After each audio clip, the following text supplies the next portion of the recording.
To order the Weber City Council meeting of September 23rd, 2013. Please join me for the Pledge of Allegiance. I pledge allegiance to the flag of the United States of America and to the republic for which it stands, one nation, under God, indivisible, with liberty and justice for all. Will the city clerk please take roll? Me first. Joyce J. Here. Joseph DeMott. Here. Davis Reinhardt. Here. Tracy Langworthy. Here. Mike Stites. Here. George Pond. And council members Davis and Starker have excused themselves for this evening. They won't be here. Thank you. Is there a motion to approve the minutes of September 9th, 2013? So moved. Second. We have a motion to approve the minutes. It was seconded by Mr. DeMott. Discussion on the minutes. Please poll the council.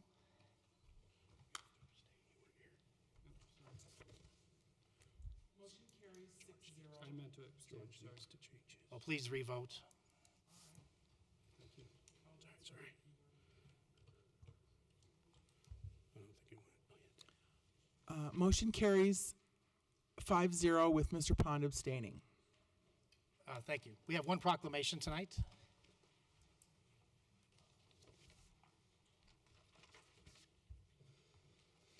I'd like to ask Division Chief Lorenz to please step forward for the presentation. We have a proclamation for First Responder Appreciation Day, September 27th, 2013.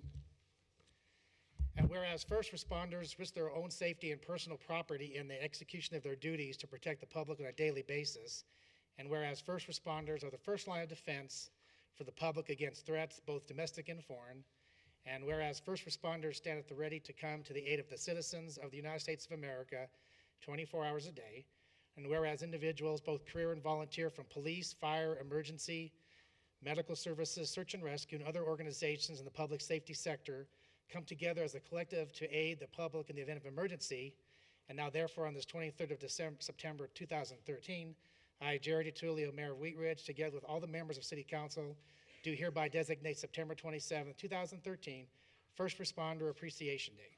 Congratulations. Thanks. I just wanted to also...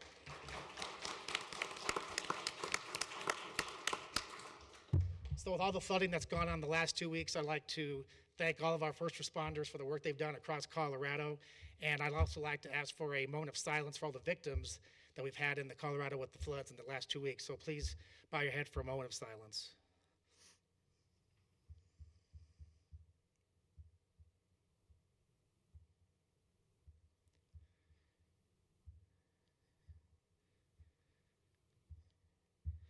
Thank you.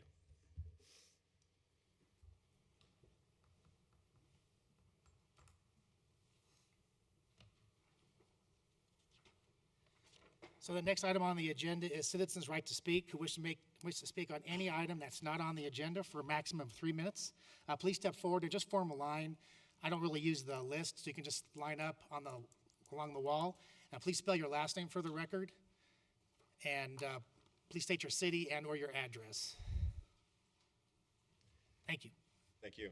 I am Larry Welshon. My residence is at 2469 Kendall Street in Edgewater. I'm a staff member at Alpine Valley School, 4501 Parfett Street. Good evening, Mr. Mayor and councilors. I request that you study the training program given to police officers, and I'd like you to become personally familiar with the policy of officer protection and what it looks like in the real world. As representatives and leaders of the community, you are in the position to influence the police department, its attitudes, and its behaviors towards citizens. I want to bring to your attention an outrageous violation of the respect that officers should have for citizens, and I think it revolves around the idea of officer protection. On Monday, September 9th, members of the Wheat Ridge Police swooped in on our campus in what looked like a SWAT team. They were in pursuit of a burglary suspect. Since that incident, the chief has sent to us Officer Jim Lorenz. He has promised to work with us to improve communications. We appreciate this, and had the police department called us and said, hey, there's a burglary suspect in your area, probably we wouldn't be standing here today. But it happened, and improved communication is what I'm hoping for. But that was only part of the problem. I think the root of the problem is more attitudinal expressed in the catchphrase that I heard several times during this incident of officer protection. On September 9th, 2 students of Alpine Valley School were aggressively detained on our campus by officers of the Wheat Ridge PD. Carlos was stopped at the point of a gun, handcuffed on the ground, and Neil was ordered to the ground and handcuffed moments after he had stepped out of the front door of the school. When I walked out on the scene, I identified myself as administrator of the school, identified the boys as my students, and the officers rejected out of hand my authority as a school official, kept the boys cuffed for 15 minutes, and I asked why. I was given the answer of officer protection. I submit to you that our Wheat Ridge police may be becoming militarized, as evidenced by the drawing of a weapon by an officer, an unarmed, cooperative youth at his school, and the handcuffing of another student who simply exited the school building at the wrong time. Imagine your child at his or her school being stopped at gunpoint by the police and detained in handcuffs while the school administrator looks on in bewilderment, being told that the handcuffs were necessary for officer protection. My expectation for Wheat Ridge is that police officers should be peacekeepers and peacemakers, not the stern enforcers we often see on television shows depicting police. Officers should be instilled with respect for all citizens, no matter their age. Draw a weapon only if your life is threatened. I shudder to think of what might have happened had my student panicked, or had another one run headlong into the situation with a stick, dark in color, maybe looking like a gun. That's time. I urge you, the elected representatives of Wheat Ridge, to consider whether or not the policy around officer protection is consistent with exceptional people providing exceptional service. Thank you, Mr. Mayor and Council. Thank you. Please step forward and spell your last name for the record. And please state your city or your address. My name is Carlos Duran Rael. That's DURAN-RAEL. My address is 415 South Kipling Street, Lakewood, Colorado, 80226. I am one of the students that was involved in the police incident, and I'd like to give my viewpoint of that.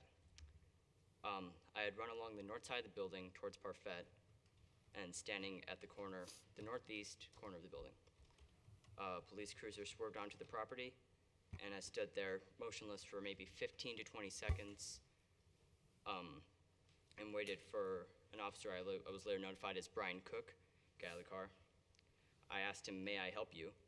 And he pointed his gun at me and said something along the lines of, "Put your hands where I can see them and get down on your knees." Through some other orders, they told me to get down to the ground. I was handcuffed, and they searched my back pockets. They asked me some questions, such as, "Why were you running?" And I answered that I was playing a game. They asked me how I was running through the nearby property, and I said I haven't because I've been on campus all day. They asked me what I was doing on the property. I told them I go to school here. And then the female officer asked me, "Are you going to do this the hard way or the easy way? Because this whole thing will just be easier if you tell us the truth." I told them I was answering as honestly as I could. Through some other things I heard Larry come out of the building, started confronting the officers. The whole situation was over in 15 minutes, and the officers collected my information. My main concern is that when I told them that I went to school there, they didn't make any attempt to go in to the building and verify this with any school administrator. And even when a school administrator did come out and tell them that we were students, it was dismissed, and I don't know, it just doesn't seem right. That's all my time. Thank you. Please spell your last name for the record. My name is Angela Duran, D-U-R-A-N. Carlos is my son. I'd like to just focus on a few aspects of this incident and ask a couple of questions. First, why did guns need to be aimed at innocent kids? I assume that in the interest of officer safety, it's safer to assume suspects are armed. But in this case, I believe it was just an extreme intimidation tactic by the officers. Granted, at first glance, Carlos appears to be, some typical up-to-no-good, long-haired teenage boy. I get that. But I believe his behavior in this situation completely contradicts that image. Carlos was standing still patiently waiting until the officers exited their vehicle. An actual burglar would have probably run away. Carlos then politely greeted the officers, saying, "Hi, can I help you?" Again, not typical burglar behavior. Yet the officers still felt the need to then draw their guns and point them at my son while yelling at him to get on the ground. That's something that Carlos neglected to mention, was that during this whole thing, the officers were being very forceful and aggressive and yelling at the boys and the whole bit. Had Carlos not complied calmly and quickly, this story could have had a completely different ending. What if he'd panicked at the sight of guns leveled at him? He's only 14. What if he had stepped back or, God forbid, turned to run into the building? The many scenarios in which my son could have been shot and killed for doing nothing more than playing a game at school plague my days and haunt my dreams. And why, after safely detaining Carlos with handcuffs face down in the dirt, did the officer still feel the need to be aggressive towards the next kid that just happened to walk out of the building? As I stated earlier, this is just excessive use of intimidation tactics. I also have some comments as a former public school teacher about, how police officers generally would act on a police campus. And had this been a regular, conventional public school, I don't believe this would have happened. It would be unheard of for a police cruiser to swerve onto a property and then handcuff at gunpoint the first teenager they saw, and then continue to accost the next student that happened to walk out of the building. Like Larry said a second ago, there needs to be better communication. At any regular public school, there would have been a call. Had the police been looking for armed suspects in the area, there would have been a call to the school, and the school would have been put on lockdown. If there had been a call to our school, which there wasn't, or any of the other neighboring private schools in the area, of which there are many in Wheat Ridge, none of this wouldn't have happened. The kids would have been inside. So those are things that I think that we as a community need to look at and possibly change. Thank you for your time.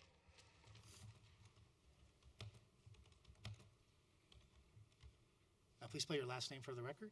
I'm Neil Poe. Last name is spelled P-O-E. Thanks. I live at 1560 Silver Cloud Circle, Georgetown, Colorado, and I attend Alpine Valley School. So I walked out of the school and was put in handcuffs by the local police and was spoken to rudely by the officer, even after I had been released. For example, when I asked the officer what's going on, he replied, "You look like someone who would rob a house." What I want to know is why I was handcuffed just for walking out of my school's front door and presumed to be guilty. That's all. Thank you. I'm Jane Poe, last name's P-O-E also. I'm Neil's mother, and I guess I just have, two kind of concerns is what provoked such a harsh reaction by the police to these kids that were on school grounds, and as my son exited, to put him in handcuffs. What was the necessity of that feeling so like they needed that protection? And the other thing that I was not very pleased with, that I was not notified by the police after it happened.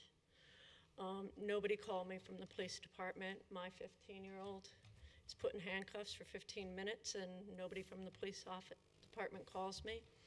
I don't know what the policy is, but I think that should definitely be a part of it to explain, so when he comes home from school, have a little bit of an idea of what his day is. He's like a lot of teenagers who doesn't tell me what goes on during the day at school. And I guess I don't want to see this happen to other citizens, and especially children in the community. Thank you. Thank you.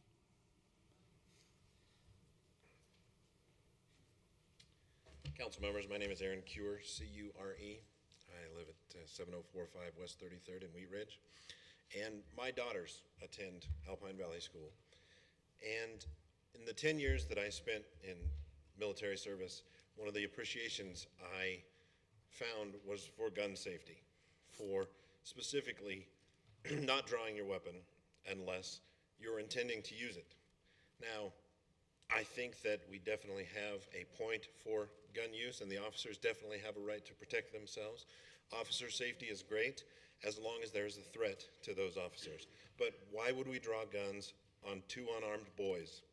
And why would we draw guns in an area where we're facing a school, where if those guns were to be used, which why would we draw them unless we were going to use them, would we have them facing at a school where my daughter was standing inside looking out the window at this situation?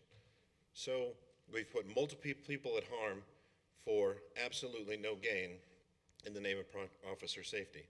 So I would like to ask that we look over that policy. We look at the amount of force that is required to detain two unarmed 15-year-old boys, and also that we look at the liaison program to identify schools that are in areas and notify them appropriately as they need. Thank you. Thank you.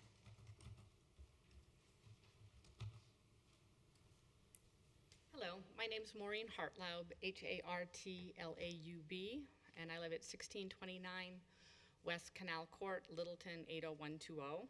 My son, Kelton Hartturn, is a 9-year-old and goes to school at Alpine Valley School. I was a contract mediator for the Denver Police Department, working on police citizen issues that came up. I know there are two sides to absolutely every issue. And it looks like your officer started this. I really think you have 25 kids who need several officers to go out there and explain what went on. They need to know why a child who says, "May I help you," has a gun pulled on them. There's a public relations problem, and it needs to be fixed and addressed. Thank you. Thank you. Isaac Eliason, Eliasen, 6734 Olympus Drive, Evergreen, Colorado. Hi.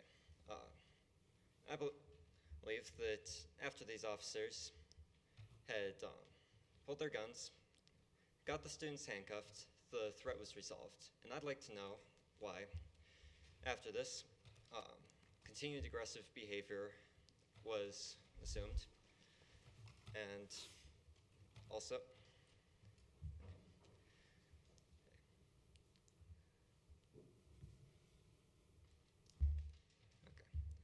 I apologize for wasting your time on an issue that when I was not able to finish speaking. I apologize. Thank you. Jim Lorenz, did you want to maybe just update the folks about the, oh, sorry, I didn't see you over there. You want to pull the mic down? Just a second. We're going to pull the mic down here for you. You can't get mad at me for not seeing him.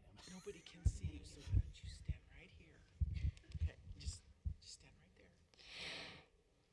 there. My name is Kelton Hartturn, Hartern. I went to the school. I go to the Alpine Valley School, and I was inside playing a game, and I look out the window, and I see Carlos having a gun pulled on him, handcuffed in the alley, and I just don't think that's right.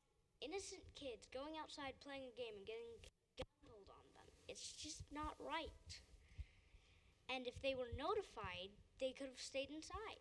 I just think there should be some changes and make sure they don't overreact like that. Thank you. Thank you. Chief, Acting Chief, did you want to just kind of give an update real quickly? Sure. We have an investigation underway right now. It's the responsibility of the department to do a thorough, accurate, consistent investigation to any complaints or inquiries of the department, and we try to do that as timely as possible. We have a sergeant that's in charge of our professional standards unit that's busy contacting, I think most of the people here, are a good majority of the people that are here, and it'll take a little bit of time, but we'll figure out what's going on, and we'll do the best we can. Thank you. Thanks. Please spell your last name for the record.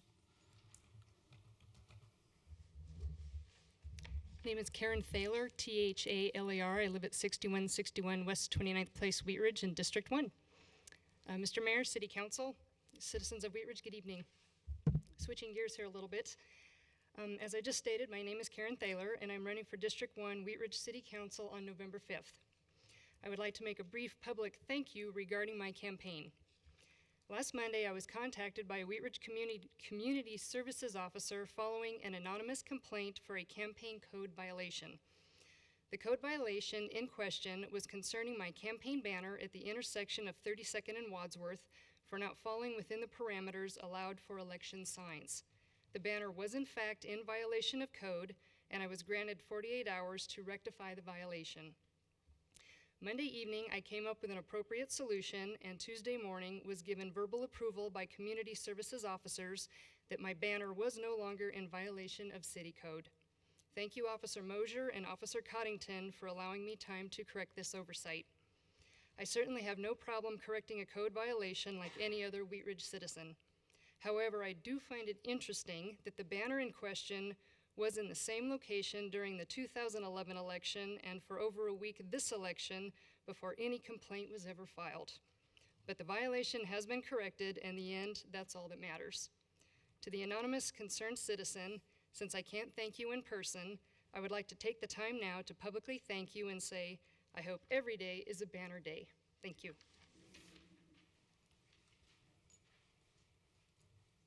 Do we have any more for public comment before we move on? Seeing none, move on to approval of the agenda. It's my understanding that, talking to the acting city manager, that item number 3 needs to be pulled because we need to modify the contract. So by unanimous consent, does anybody have a problem with number 3 being pulled tonight? Okay. So then we'll begin public hearings and ordinances on second reading. Item 1 is Council Bill 13-2013. I'm going to open the public hearing. Mr. Demont. Thank you, Mr. Mayor. Council Bill number 13-2013, an ordinance amending Chapter 11 of the Wheat Ridge Code of Laws by adding a new Article 13 concerning retail marijuana and making certain amendments to Chapter 26, zoning and development, in association therewith. Will the city clerk please, do you want to read some more, Mr. Don? Are we going to have staff presentation? Well, we're going to assign an ordinance number, please. Yes, this will be ordinance number 1543. Thank you. My understanding that Mr. Dahl had a short presentation. Yes, thanks. Couple of things. The ordinances, as you know, must pass by a majority of 5 votes on the council. That can also be 4 votes plus the mayor, where there's a 4-4 tie, but that's not possible tonight. So when we're done with the whole hearing, just want to make sure you knew that, and I can give you any alternatives, but obviously you have the right to act tonight. But at the close of the hearing and before we actually take a motion, I'd be interested in having the chance to at least identify some options for you. But that's one fact I kind of wanted to just put out there. Secondly, Chris Price from my office is here and is going to take a couple minutes to remind us of the kind of the background and the context for this ordinance. Council went through a study session on this at some length, and it's resulted, of course, in this ordinance that you see. But he's going to do that and then be available for any questions. Thank you. Please spell your last name for the record. And sure. It's Chris Price. Last name's Price. Okay. Let's set my clock. I was told I had 2 minutes. I'll try to make this brief. Council's here to consider on second reading an ordinance adding some new licensing provisions regarding retail marijuana. As you may recall, we did, as Jerry mentioned, have a study session to discuss the licensing of retail marijuana establishments within the city. The recommendations that we received during that meeting was that council desired to regulate retail marijuana in the same manner that the city currently regulates and licenses medical marijuana facilities. So, in that vein, this ordinance mirrors the regulations that the city has adopted previously for medical marijuana establishments. Through the ordinance, the city will allow to operate within the city retail marijuana stores, retail marijuana cultivation facilities, retail marijuana medical products manufacturers, and retail or testing facilities. I don't know if you recall, there was somewhat discussion about that. The cultivation facilities that are authorized in the city will only be permitted in a location that is adjacent to the retail marijuana store. That's exactly how the medical marijuana establishments are licensed and limited. There also are some spacing limitations, the same spacing limitations that apply in the medical marijuana context. The zoning is exactly the same as well. So the only difference, one of the main differences is that the city is permitting what's called co-location. Retail marijuana stores will be able to operate in the same location as a medical marijuana establishment or medical marijuana center as permitted by state law. Let me see if I have forgotten anything else. I think my 2 minutes is up. So I'll just await council questions if there are any. Okay, Thank you. Thank you. Move on to public comment. Please step forward to speak on item number 1. I think we had one person signed up to speak. Please spell your last name for the record, and please approach the podium, and please state your name and your address or city. Some people don't want to give their address. Please pull the mic down a little bit. Thank you. Maybe I don't want to give my name. No, I'm just kidding. I'm Sandy Bedore, B-E-D-O-R-E. I have a business at 10030 West 27th Avenue, and we are one of the newest dispensary and grows in Wheat Ridge. I hate speaking like this, so excuse me. We would like to show our support for passing the recreational marijuana use in the city of Wheat Ridge. We have a couple of pragmatic reasons for it. One is that we are just opening up our business here, and so we would hate to see revenue leave the area. We have a great working relationship with the city. We have recently just passed very, very, very extensive background checks and bank account checks and all sorts of different type checks for running our business. So we're a known entity. We're law-abiding citizens. We believe that we can be part of the solution and are setting up our center properly. We are going above and beyond that which has been requested of us. We're also going above and beyond all the regulations, which are enormous. We are looking forward to adding to the tax base. So far, we have used many local businesses in our facilities build-out for our current location. We anticipate adding a dozen well-paying jobs. We pay very, very well. Most of our employees are well-educated and support their families. And we want to work with the city in implementing recreational marijuana. I know that there's more work that needs to be done as far as the rules and the regulations need to be fleshed out a little bit more, and we would be happy to join whatever work study session there is to be able to, add our perspective. And if anyone has any questions, I'm available for that. Thank you very much. So, we can move on to council discussion. Anybody have any comments before Mr. Dahl explains some of the voting requirements? Mr. Dahl? Okay. Well, as I mentioned, the charter requires ordinances on second reading to pass by 5 votes. So the sort of choices that are in front of you tonight, and I realize you've got less than a quorum, are adopt the ordinance, conclude the hearing, close the hearing, adopt the ordinance on second reading with 5 votes. If there aren't those 5 votes, then the ordinance doesn't pass, whether or not really you take the alternate motion on page, whatever it is, page 3 and 4 of the packet that postpones indefinitely, you haven't adopted the ordinance. If that doesn't happen, a couple of things are true. Let's remember the Amendment 64 passed, and so retail marijuana would still be legal in the city because the city will not have acted to license and similarly will not have acted yet to prohibit, as many communities have. So if you don't do the regulation, it remains legal, and unless the city otherwise acts, and I'll describe that in a minute, the sales could take place as of January 1 under the state licensing system.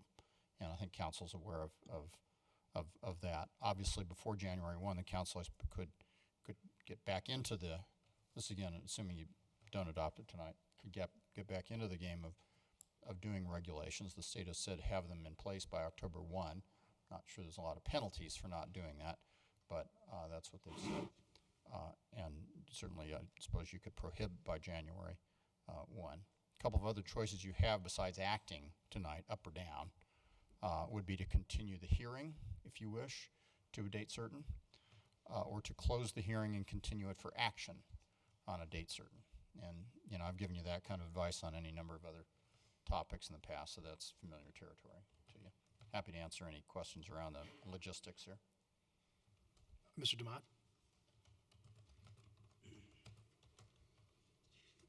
Do you want just so council knows, I brought this situation up to Mr. Dahl because on first reading, it passed 6-2.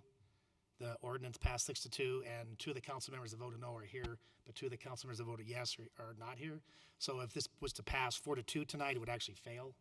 So because you have to have 5 votes of council. So I'm not trying to ask anybody to say how they're going to vote. That would be unethical, borderline illegal to ask how someone's going to vote beforehand. But if you really want this to pass and not have to worry about that, I would suggest that you either continue it or postpone it to the next meeting, or continue it for public hearing or continue it for action only. And we're still in the public hearing. I would think that a continuance of the public hearing would be in order. Okay. It's just my opinion. I move to continue The public hearing on public hearing of Council Bill number 13-2013 to the next public meeting. The next business meeting Next in October. business meeting, October 14th. 14th. Second. Okay, a motion to continue to October 14th, you said? Second by Mr. Reinhardt. Discussion on the continuation. Please poll the council. Motion carries 6-0. Thank you. Next item on the agenda is decisions, resolutions, and motions. Item 2 is resolution 37-2013. Ms. Langworthy? Thank you. Resolution number 37-2013, a resolution approving rules and regulations for the purpose of managing certain real property for recreational gold panning. There is an area of land west of I-70 in Youngfield at 41st Avenue, adjacent to Clear Creek, that is within the city of Wheat Ridge boundaries. This land is owned by Jefferson County.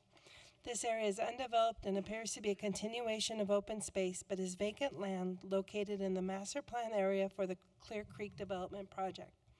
Because the land is neither county nor city of Wheat Ridge open space, the gold panning activity that occurs in the creek is not managed. Due to the lack of management of this area, the activity is impacting trail use and the integrity of the creek beds and banks.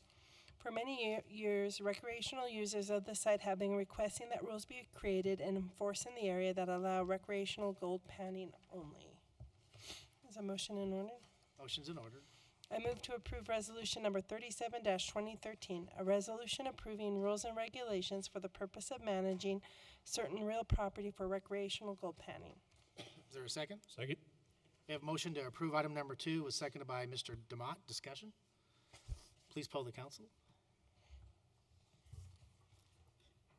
Motion carries 6-0. Thank you. Item 3 is resolution 38-2013. Oh, we're going to skip out item 3. So we'll move on to item 4, which is resolution 39-2013. Mr. Stites? Yes, thank you, Mr. Mayor. I'd like to introduce resolution number 39-2013, a resolution amending the fiscal year 2013 capital investment program budget to reflect the approval of a supplemental budget appropriation in the amount of $325,000 for the purpose of providing funding to Renewal Wheat Ridge for the purchase of property at 7690 West 38th Avenue and 3790 Yukon Court. Renewal Wheat Ridge has entered into a purchase agreement with the Bank of Denver to acquire property at 7690 West 38th and 3790 Yukon Court. The acquisition of the property is critical to the success of a redevelopment of this vital commercial center in Wheat Ridge. The resolution provides funding to Renewal Wheat Ridge for the acquisition of the property. The purchase price is $390,000, the cost of which is being contributed by the city in accordance with terms of the intergovernmental agreement with RWR. However, the seller has agreed to contribute up to the amount of $50,000 for environmental remediation as set forth from the purchase price. In addition, an earnest money deposit in the amount of $20,000 was made September 11th, 2013. Therefore, the budget supplemental request is for $320,000 plus $5,000 for closing costs for a total amount of $325,000. Is the motion in order? Motion's in order. I move to approve resolution number 39, 2013, a resolution amending the fiscal year 2013 capital investment program budget to reflect the approval of a supplemental budget appropriation in the amount of $325,000 for the purpose of providing funding to Renewal Wheat Ridge for the purchase property at 7690 West 38th and 3790 Yukon Court. Is there a second? We have a motion for approval for item 4 was seconded by Ms. J. Discussion from council? Mr. Reinhardt? Do we, I guess Mr. Goff's not here. Is there anyone on the staff that can sort of speak to the transaction? Yes, certainly. Are there certain aspects of the transaction? Well, I'm just, I guess I'm concerned that the decision process at the completion of the environmental investigation and how that decision is going to be made, and whether, Mr. Dahl, if we chose to put limits on the discretion of the staff and urban renewal with respect to the environmental liability, could we do so tonight? In other words, we're approving supplemental budget. Can they use it all regardless of the outcome? Of, you know, there's an outstanding risk, and I'm trying to figure out if we through this resolution process can put a limit on their discretion with respect to that risk. Oh, I see. In other words, to be blunt, say, look, approving the funds, but if the environmental report comes back in a certain way, the funds aren't approved and may not be spent, assuming they haven't been already spent. Can we do that within the context of this resolution? Yes, up to the point where the funds have been expended, and you can't really call them back after the check's been cut to Renewal Wheat Ridge. Then Renewal Wheat Ridge has got the money. But we can advance the funds with limitations on their use? Yes, although that limitation would be, right now the funds are for purchase. So I think what we're wanting to do is saying, look, we're going to approve the funds for purchase, but if or tell me if this, I'm guessing right, but if the environmental report comes back in a certain way, then those funds are no longer approved. If the environmental report created a liability on urban renewal in the city that exceeded, say, $50,000 above the $50,000 that's contemplated in the credit, that we would like them not to move forward with the purchase. In other words, to the extent they haven't moved forward with the purchase, you can condition their use of the money. This is really a loan, and so you know, lenders put conditions on loans all the time. So it would be possible to put that condition. Now, I can't say what that will do, and others might be able to comment on this, to the willingness of the seller to go forward with the purchase contract that Renewal Wheat Ridge has now with them. But you know, I'm sure it would likely have some kind of ripple effect on the desire of the seller to actually sell.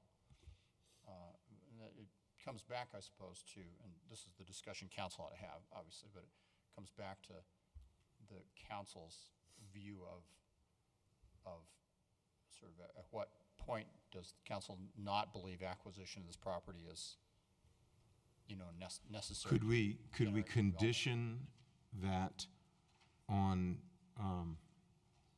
a return to the council of the authorization? Could we say if it exceeds if the environmental liability exceeds a certain amount, we would like the presentation on, can we make them return for further authorization? Yes, but let me say that the closing right now is scheduled for October 3rd. So one of the things you would have to do if you're going to put that condition on is to request that the money not be used for a closing prior to a date that's now going to have to be later for the environmental information to come back such that. So we're going to close on this property prior to understanding the environmental liability? Is that the way the current contract reads? It currently reads that Renewal Wheat Ridge closes on October 3rd if they have the money. If they don't have the money, they can't close. And if the council conditions the money coming from the Wheat Ridge, from the city to Renewal Wheat Ridge on an environmental condition that can't be satisfied or at least reviewed by council prior to closing, then Renewal Wheat Ridge won't have access to the funds and will not be able to close on October 3rd. I think I'm saying all this right. Okay. And, you know, And that's, we do have Family Environmental here that's available if we want to go over some of the preliminary Phase 2 results. We have put some numbers to those. We're certainly very sensitive, Councilman Reinhardt, to the gap. You know, we think there will be a gap between that $50,000 that the Bank of Denver has agreed to participate in the remediation and what the remediation costs. And we've identified some other potential funding sources, ranging from potentially asking additional participation from the Bank of Denver in the remediation. There's EPA cleanup grants at a national level that are available for up to $200,000. That application cycle is coming up here later in November. The state has a revolving loan fund that we could potentially tap into, and we've also considered the possibility that the Urban Renewal Authority could use tax increment financing to recoup over time some portion of those environmental cleanup costs. So those are kind of some of the gap financing tools, if you will, to the extent the remediation, which we think it will, exceeds that $50,000. am I right in thinking that you had a PowerPoint staff presentation on this? We do.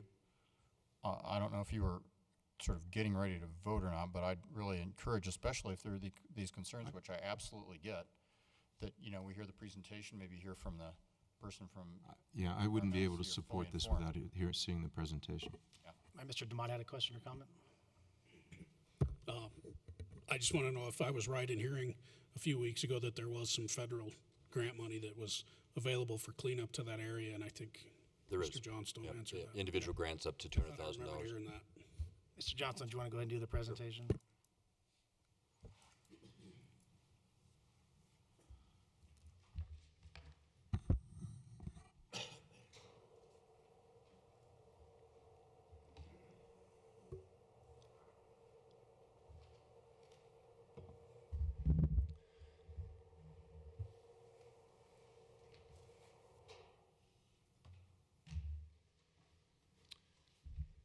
Okay, thank you. I'll try and get through this as quickly as possible, but we do have a few slides, and I'll invite Tony with Family Environmental up at midway through to go through his current analysis of the Phase 2 and what they are estimating mitigation, remediation, and cleanup looks like with a couple options. They're still working on a third. A couple aerials just to familiarize you with the site. I think we look at this site, and it's outlined in blue on this aerial, as a really critical high priority for the city. It's a high priority in our comprehensive plan. It's a high priority in City Council's strategic plan. It's really bigger than the Bank of Denver piece that we're talking about tonight. There's the vacant piece in this area that's not been developed, that's about 11 acres. There's the 3-acre piece that we have the letter of intent from Quadrant Properties that I distributed on the dais this evening, and then this Bank of Denver piece is really kind of a critical linchpin piece as well. I say linchpin piece in part when you look at the redevelopment of this area. Wadsworth Boulevard is a state highway. 38th Avenue is a local street. We control access. The city controls access on local streets. We don't control access, in particular, on state highways. For this critical former dealership to be redeveloped, it really needs access out to Yukon Court. It's unlikely that it'll have full turning access onto Wadsworth, which makes it have questionable commercial viability. So whether it's the developer that's interested and has a letter of intent and a site plan in today or some future developer, you know, the Bank of Denver piece really is the linchpin in terms of getting access out to Yukon Court and with the potential for a future signalized intersection at 38th Avenue and Yukon Court. So we think this acquisition makes sense for a lot of reasons. Just quickly to outline, again, that's that 3-acre piece that we have the letter of intent that is now also highlighted in that teal color. So the structure of the acquisition, Councilman Stites summarized this, and we've talked a little bit about it, but we're required by contract, and I would, I guess, first say that we do have a confidentiality agreement with the Bank of Denver, so that may come up in terms of questions that come up today and whether we can or can't answer those, so we'll let you know if that's the case. But we have a $390,000 sale price, again, less that up to $50,000 for environmental cleanup. Coming up later this week, we're required to give the financial or the environmental disclosures to the Bank of Denver to provide them to that. We really have to go hard with an inspection deadline of October 1st, and then the closing is actually scheduled for October 3rd. In terms of just a 30,000-foot look at the environmental situation, we certainly conducted a phase 1. I would say that we were pleased to say that that was paid for by our EPA grant that we received a year and a half ago for $400,000. So we've been fortunate to have that resource available with no local match to be able to pay for the phase 1 and then the subsequent phase 2 drilling for soil and groundwater samples and testing. That too is paid for. The phase 2 work has really come in 2 phases. We did an initial boring, and that boring caused our environmental consultant to advise us that we'd want to do additional borings, some of those off-site. Those have been done, the testing has been completed, and family is in the process of formulating their final recommendations in terms of that phase 2 report. I think it's safe to say, I will say, it will require remediation. We've had preliminary, very positive meetings with CDPHE, the Colorado Department of Public Health and Environment. Our goal in terms of a sale to a future developer, whether it be the developer that we have the letter of intent or some other one, is to get a no further action determination, and that comes from CDPHE. That also allows us to go into the voluntary cleanup program, also makes us eligible to participate in certain loan programs that are administered by the state. I say future environmental liability issues. I think we've started to talk about that a little bit with the questioning from council, which is good. And I'll let Jerry Dahl speak to that a little more once you've seen kind of the environmental report from Family Environmental and have a little better sense of what the environmental situation is. To reiterate, we do think there will be a funding gap between what we will be able to sell the property in the future for and what the environmental cleanup costs are above the $50,000 that Bank of Denver has agreed to participate, and I've already spoken to those potential gap financing sources. As Councilmember DeMott mentioned, hopefully one of the big ones, it's certainly a very competitive grant application. We think we have, looking at the criteria, we think we have a real good application and certainly would intend on making application in that November 19th timeframe, but that will be competitive, to say the least. So our recommendation to you, again, to reiterate, we think it's really a critical piece in the big picture. It's a high priority redevelopment corridor. It's a high priority for City Council. For the Urban Renewal Authority, for Renewal Wheat Ridge to be in control, we can really be a player in what that development looks like in the future, whether it be the city role or the urban renewal role. We think we have a fair purchase price negotiated with the Bank of Denver. We think it's good timing. We've got developers interested in all of the surrounding properties, and the real estate market is in a fairly good place commercially right now. And I'll let Tony speak next to what I'm calling a reasonable understanding of environmental issues. I don't say that lightly because it's a critical issue in looking at an acquisition of the property, but I'll let Tony come up and speak to that unless there are any initial questions for me.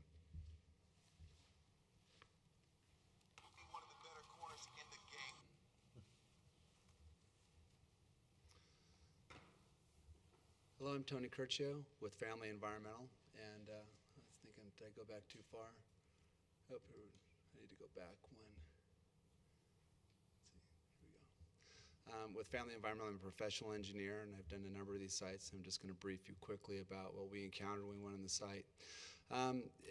As you mentioned, we've had 2 investigations over the site. The first one was taking a look at the back of the building to try to understand what the conditions were around where we thought might have been the area of contamination. We suspected there might have been some problems. Then when we found some areas of contamination, we mobilized the site a second time and actually drilled through the floor in the building and then went to the north side of 38th Avenue to try to understand what the conditions were underneath the building and on the other side what we consider down gradient of the area of contamination. We're looking for is soil contamination and groundwater contamination. The Bank of Denver's environmental representative was there during the investigations. There's a lot of information on this slide here. But let me cut to the chase here. We were looking around the back of the building, right here over in the corner, to understand if there was something that it was operationally contributing to soil and groundwater contamination in that area. And then we also started looking up here. What we found was relatively low concentrations of PCE, which is a dry cleaner solvent, and in the soil, very shallow, right around the back of the building. We don't necessarily believe that there was an operating dry cleaner, but we think that maybe there was some kind of spot remover that was used and dumped out of the back. The result is that we have soil contamination above the state standard, and we have groundwater contamination above the state standard. So we went over there and we knew that over along the north end of the property that we had contamination in excess of the state standard. We went and talked with the state. What they want to know is 2 things. What's the lateral extent to the contamination and did it leave your property? So that's when we came back the second time and we found out that there was in fact contamination on the other side of the street. What's unique, a unique situation that the city of Wheat Ridge has is that only they could identify points of compliance wells on the north side of the right-of-way. Since you would own the property and you currently own the street, of course, it allows you a unique situation where you could put your points of compliance wells on the north side of the street and then monitor those once you've got a remediation system in place to demonstrate that you'd met the remediation goals required by the state.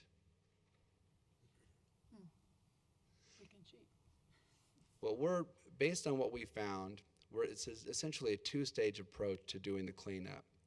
We know that there's low levels of contamination underneath the building. So we would, after the building was demoed, we would go ahead and remove a small amount of contaminated soil from underneath the building. This could probably be less than 200 yards of material. We would also do injections of solutions to help remediate those contaminants in the soil and the groundwater so that you could get into compliance quickly. What we've done is we've identified at this point 2 alternatives that we're going to be including in a document. It's called an alternative analysis for brownfield cleanups. And so what we'll do is we'll identify or develop those 2 alternatives in that document along with the Phase 2 report, which includes the soil and groundwater. And what we have is we have roughly a capital cost of $211 for this one, plus O&M costs, which means that we're operating and maintaining, checking for compliance at those wells, and then we have contaminated soil excavation, transportation, disposal. So you can see for this alternative 1, what we're doing right now, preliminary numbers are coming in at $271,000. Another alternative that we're looking at is roughly the same approach, where we're putting injecting a different type of solution into the soil, into the groundwater to remediate those conditions. This alternative, again, is comparable, but it's about $228,000 for that solution.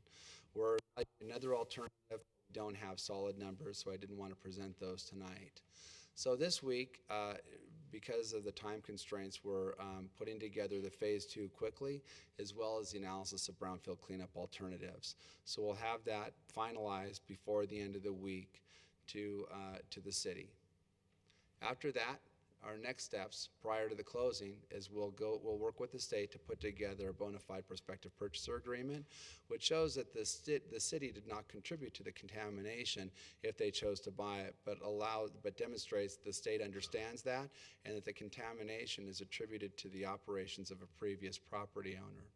We'd also put together a voluntary cleanup application, and what the application does is allows you a roadmap or an exit strategy for how you get into compliance, which is implementing a remediation strategy, continuing to monitor groundwater conditions for 2, 3, 4, or 5 years, hopefully. Then when you get into compliance, then we get that no further action determination that was discussed earlier. After the closing, that's when we will not do any remediation until after the closing of the site.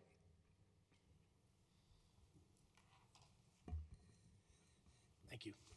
Any questions or comments? I do have one. Did I understand then remediation could continue for several years forward is what I'm trying to ask.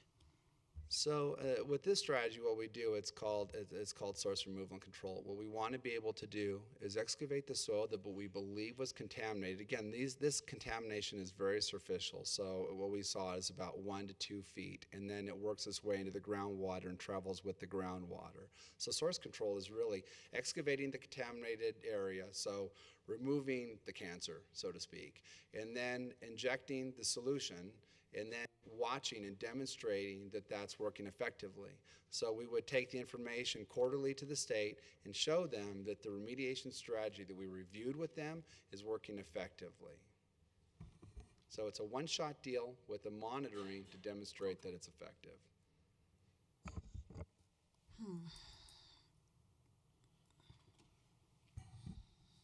But it still doesn't guarantee you going forward. No, it doesn't. Mr. Pond? I guess just to follow up to that, so if the monitoring was a multi-year monitoring, I think you mentioned 2 to 5 years, and the transaction happens within that period of time, the remediation, the monitoring, or whoever holds the permit holder, does that transfer in ownership if it was sold to the developer? There's a chance. So there's a voluntary program that you can enter into with the state that would be a deed restriction that is imposed by the owner that limits the use of that property. So as the property owner, what you would say is that the monitoring has to continue because there's a voluntary cleanup plan in place that's agreed upon with the state. You would restrict the use of groundwater so that nobody's using it for any potable uses. So it's important that the plan is implemented and carried out. It's a voluntary plan, but it's important that you demonstrate your commitment with the state to execute the full plan. So it could become a condition of the sale. Yes. To that point, Mr. Dahl, I mean, the potential sale to a third party would, prior to a no further action finding, I guess it's speculative to speculate on their ability to move that property onto a third property owner in anticipation of a no further action finding. It seems unlikely. I think that's right. I mean, I think that the sort of order of events that's conceived, and obviously there are risks involved, and that's why we're here, but the order of events that's conceived is that the Urban Renewal Authority closes on the property from the Bank of Denver. Bank of Denver contributes its $50,000 to this, whatever this number is going to be, this cleanup number. Bank of Denver's gone. Then the Urban Renewal Authority enters into a contract for sale with the ultimate developer, who will not likely close on that contract unless and until there is a no action determination. The no action determination is more likely available to the property if the Urban Renewal Authority or the city, but probably the Urban Renewal Authority, says that yes, they'll be responsible for the ongoing cleanup activities, and that will likely trigger, and others can confirm this, but I'm sure I'm right, that will trigger the ability for the state to issue the no action determination letter, which is key to the ultimate developer saying that's fine, we can buy it and develop, you know, the entire site, knowing that the no action determinations and letters in place. That of course means that it's the Urban Renewal Authority with the obligation to continue with the cleanup, you know, plan that basically inspired the state to grant the no action determination. So that's how these things kind of fit together. I should mention, while I got the chance, that we had a conversation this afternoon with CIRSA, our insurance carrier, because even after you've done all the cleanup, as you well know, we're all experts anymore in this arena. We know that once you're in the chain of title as a property owner and you're aware of contaminants, that you know, the real issue or the additional issue besides just the cleanup that was very well described is, well, what about property owners on the other side of 38th? To the extent there is this migration now, we're expecting that the injection and whatnot creates sort of a wall to that continuing, but there is some there already. And you know, that's just a pure kind of liability. It's not a cleanup issue, it's just kind of a liability question. And we asked CIRSA about our coverage. They, as you won't be surprised to hear, have an environmental hazards pollution exception from their policy of insurance that's pretty broad. There are a couple of claims that might be covered, but a fair description is that it's, you know, it's not covered. However, it's also possible for us to get an individualized underwritten quote from them for a policy to cover that. But I don't have any numbers on that and wouldn't be able to give you any. The issue would be, gee, is the premium on the policy close to what the expected liability will be anyway? And you can't assume necessarily you're going to get some suit from someone on the other side of the street. But that's the other piece that's, and I get it that there are some unknowns, and the question is, well, gee, we commit the money and then we close, and we've kind of committed ourselves to the unknowns. That gets back in a way to a decision only council can make, which is, yes, we understand all that. Given all that, is this opportunity the time and place to get control of the property for our other larger purposes or not? That's a decision I can't make and don't have a recommendation on, but obviously you need to. One more question, and I'm sure it was in there, but I didn't hear it clearly. What's the soonest you could anticipate a no further action determination?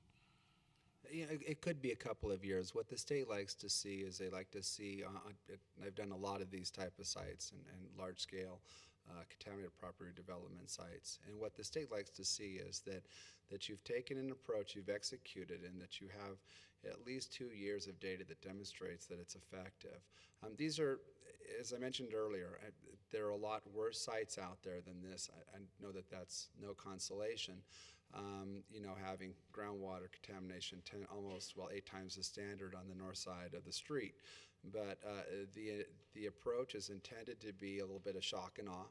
We want to make sure that we're effective and that we can get out of this as quickly as possible. It's not my intent, you know, as the consultant to drag it out. What we want is an effective, quick solution to expedite the redevelopment of the project.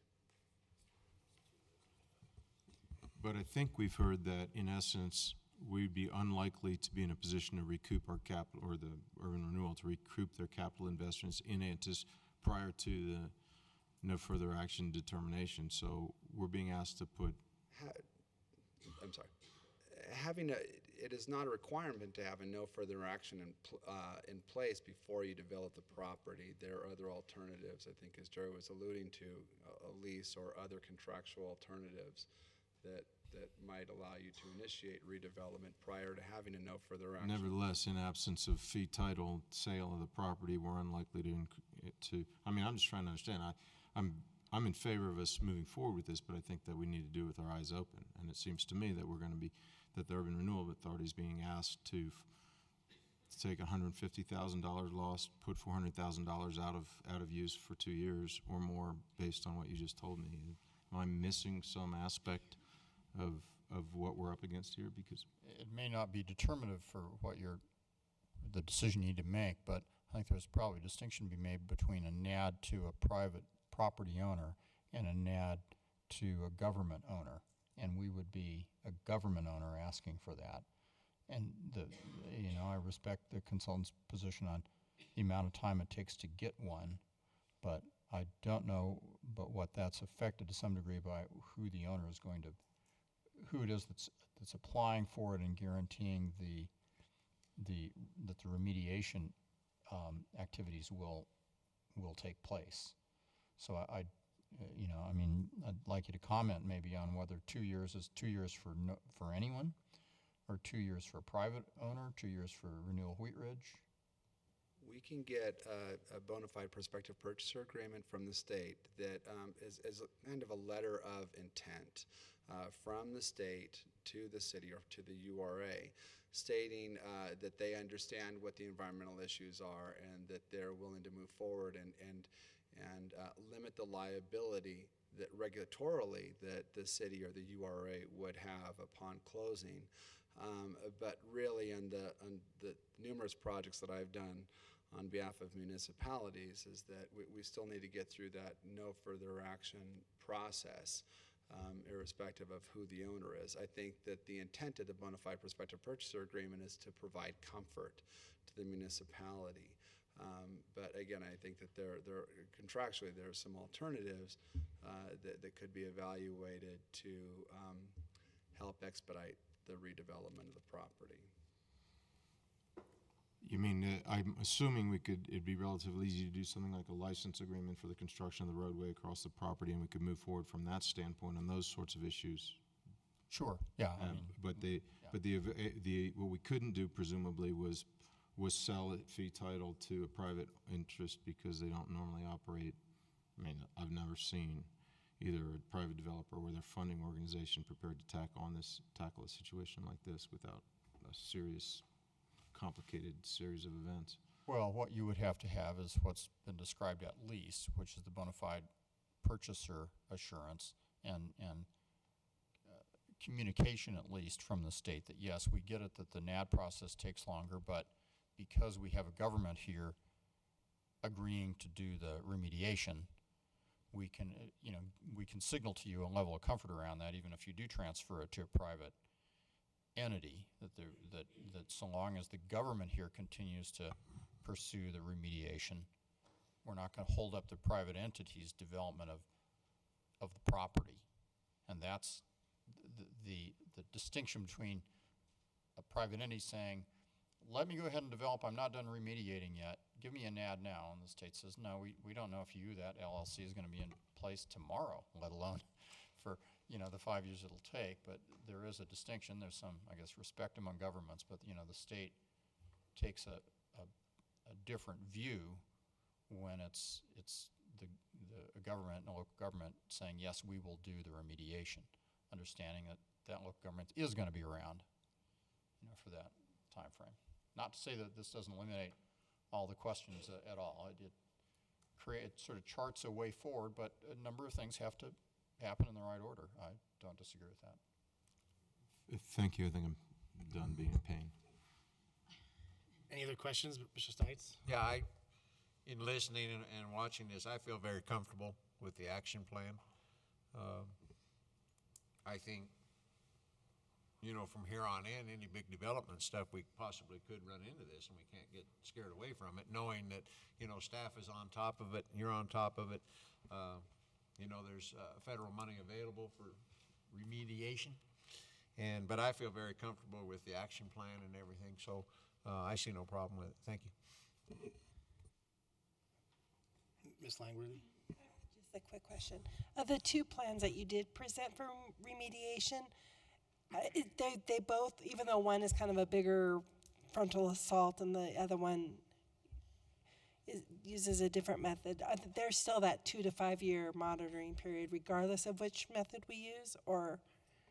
Yeah, so and I didn't talk about this earlier, but the soil, it's really interesting for an engineer, forgive me, that, right underneath the building, the soils are very tight clay. And as we move to the north side of 38th, then we start seeing sand and gravels, and we call that a paleo channel. And so what we've seen underneath the building is those contaminants that probably haven't, those types of chemicals who haven't been used in 30 or 40 years in that location are still persistent in the soil and groundwater. And so we want to do, again, I mean, sticking with the analogy, we want to remove that cancer, get that material out of there so that we can really help expedite it. And what we've seen over the years that I've been doing this is that type of aggressive approach at the beginning and then going in there injecting those types of solutions to help eliminate those contaminants in the soil and the groundwater is by far the most effective approach. And in 2 to 5 years, given the complexity of the lithology out there, it's a prudent approach, it's an appropriate approach, and I think that it should be effective within the 2 to 5 year time frame. Again, it's interesting in its complexity, but it's not like what we've seen at other locations where we have massive plumes like the Redfield Scope site where the plume goes for 3 miles, or the River Point Sheridan project where you're over 2 landfills. It's significantly different in complexity. Just let me ask a couple of general things. If I'm asked, I assume that the building is removed before remediation takes place because it's underneath the building as well as across the street, it sounds like. Absolutely. Okay. And the rest of the development can go forward? Is this what I'm hearing? We don't have to wait 3 to 4 to 5 years before any further development occurs because there's some preference because a municipality is going forward and therefore the approval for such further, it gives us a little bit more of a edge. Am I understanding this correct? Well, that we can? I don't want to speak on behalf of the city, but I could speak to what we've done at other locations. Okay. Ken, would you like to answer the question? Well, let me start and then turn it back to you. I think the intent in terms of what we'd like to see moving forward with the current developer who has the options on the adjacent property is that we get whatever initial work done in terms of building demolition and potential soil remediation work done that allows us then to move forward with a dedicated access easement, as Mr. Reinhardt had stated, and get that built to support this development. That's the goal. Yeah, so the building would come down, the contaminated, that the cancer area would be removed. Even in the off chance, and again, I mean, it's interesting but not overly complex site. Even if we were to find out that in 5 years from now that the remediation system was in the unlikely situation that it didn't work, we wouldn't go back to the area where we first worked. What we'd do is we'd go back over to that north boundary, or maybe, potentially, there's a very, very, very small likelihood that we could go to the other side of 38th and do an injection over there. But we wouldn't go back to the building, to the source area, and look to do any more work over there because, again, I mean, the source area had been removed in that initial phase. Once the building was down, get that contamination off the property. Okay, so we had a motion to approve, was seconded by Ms. Jane. Any more discussion on the main motion? Please poll the council on the main motion.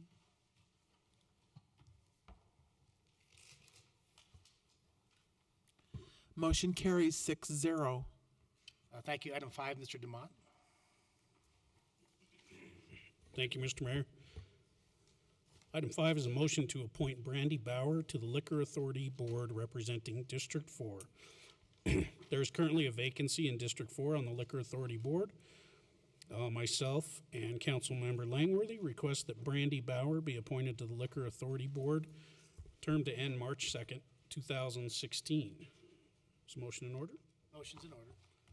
I move to appoint Brandy Bauer to the Liquor Authority Board, term to expire March 2nd, 2016. Is there a second? Second. Please poll the council on the main motion.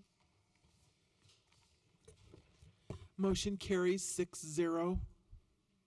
Thank you. That concludes our agenda for this evening. We'll move on to city manager's matters. None this evening. Thank you. City attorney's matters? Just one item, Council. You got an email from me within the last week, I think, that I've read in detail, but it has to do really with scheduling the first regular meeting following the election. As I think I mentioned, we've got kind of an interesting schedule problem that doesn't have to be resolved tonight.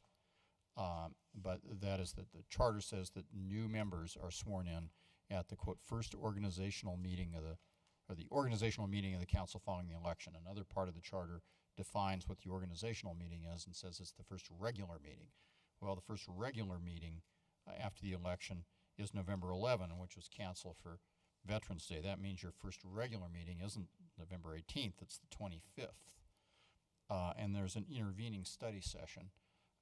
From all my years here, I know that councils prefer to have the newly elected members in place as quickly as possible so that there isn't a meeting or portion of a meeting, series of meetings where you have the old council and the new one hasn't been sworn in yet.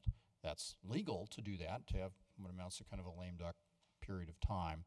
But what you've got a couple choices. One is to just leave it the way it is, in which case you'll have a study session on the 18th, at which the members in attendance, the council in attendance, will be the present council. Even though newly elected members can certainly attend, they're not there. They can't participate as council members because they haven't been sworn in yet.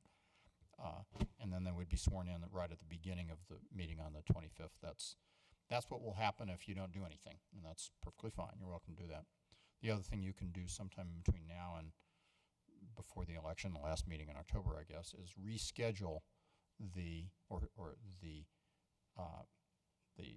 November 11 regular meeting, which is canceled, reschedule it to another date that's at least before the 18th. You could schedule it to happen right on the 18th, just before the study session. So you could have a, quote, regular meeting on the 18th, everybody gets sworn in, and then you immediately do the study session.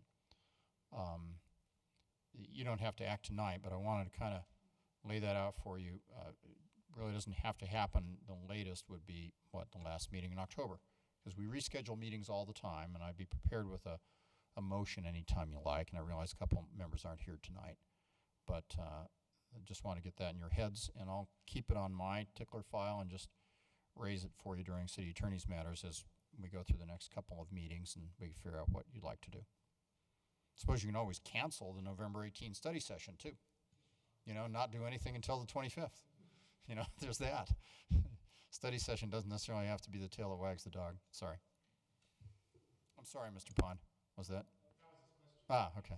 Yeah, and then you've solved the problem, I guess, and kind of take most of November off after the campaign. Just in time for have the November 25 meeting and immediately adjourn for Thanksgiving and, take December off. What the heck? Okay, that's all I have. Thank you. What? Oh, no, I just wanted to remind people to register to vote. And as you're making your decision about what to do in November, I will be at the Fall Clerks Conference the week before the 25th. Was it the 18th? The 18th, and leave the next day. And it would really be nice to not have minutes to do. So if you want to cancel the 18th study session, that would be fine with me.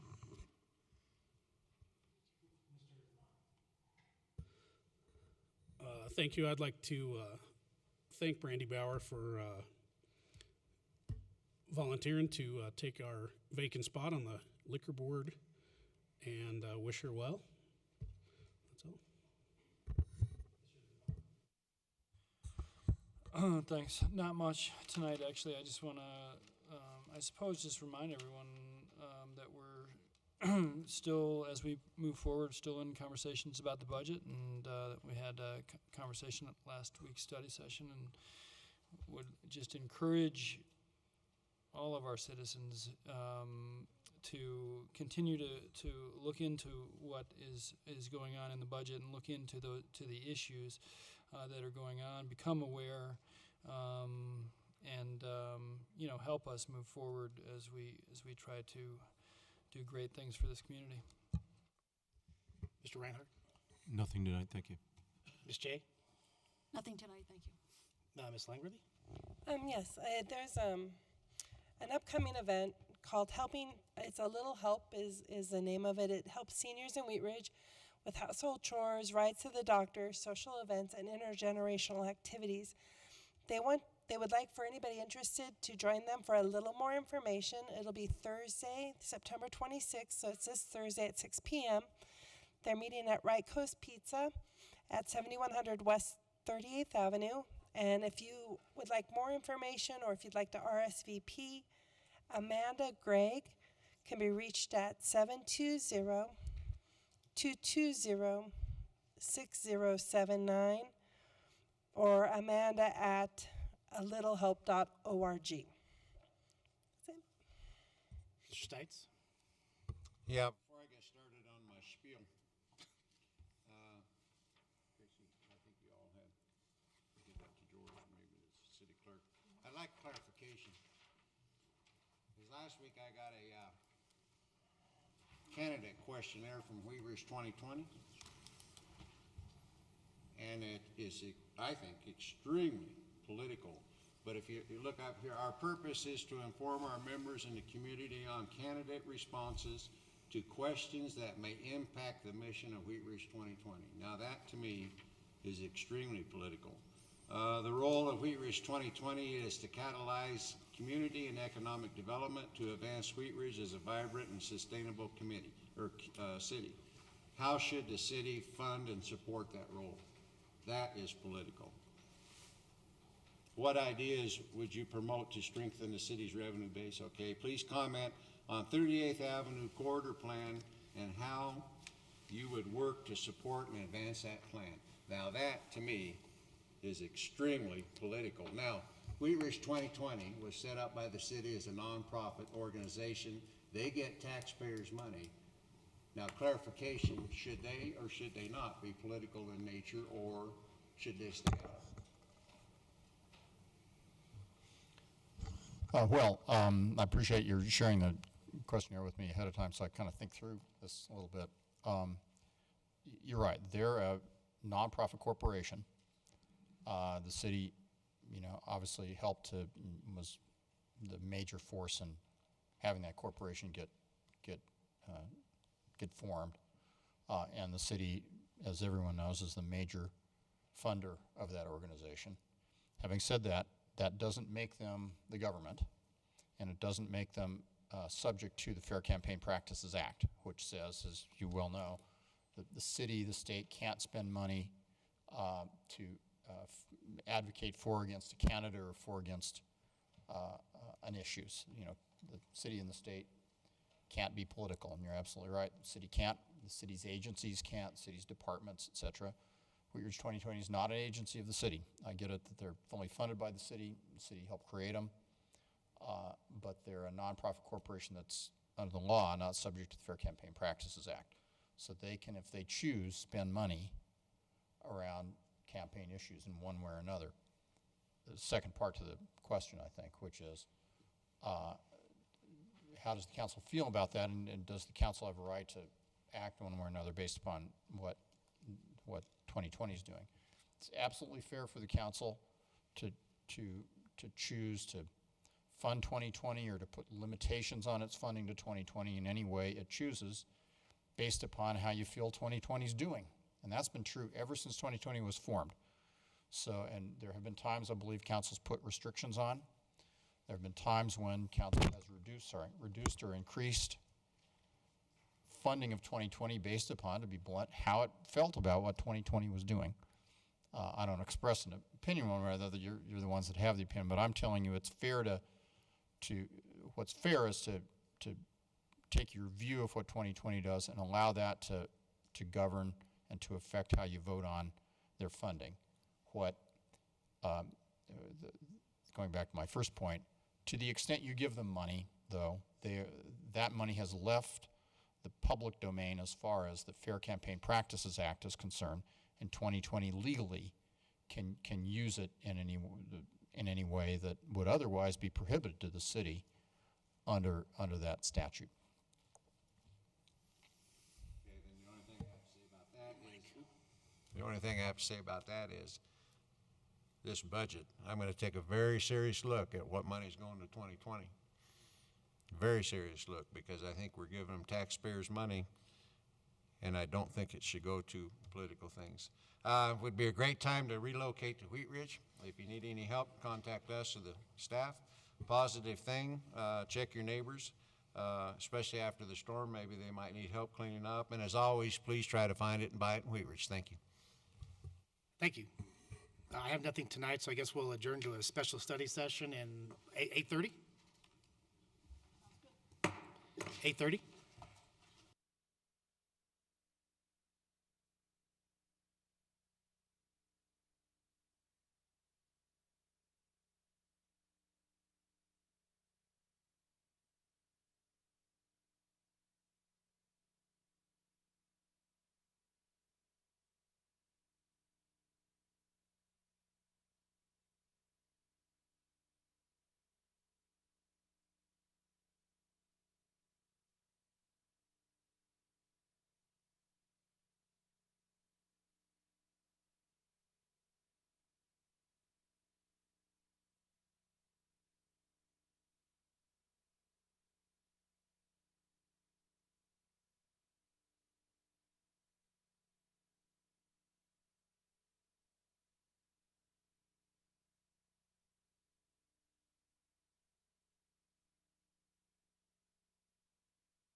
study session for September 23rd, and I guess we have to accept public comment on any items that are agenda, and seeing no public to make a comment, we'll move right on to the approval of the agenda.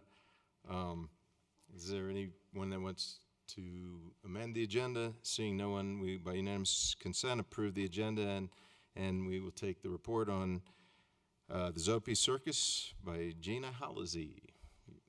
Hello, everyone. Can you hear me okay? Yeah. I don't need this. I'll make this quick. Thank you for staying late to hear about this.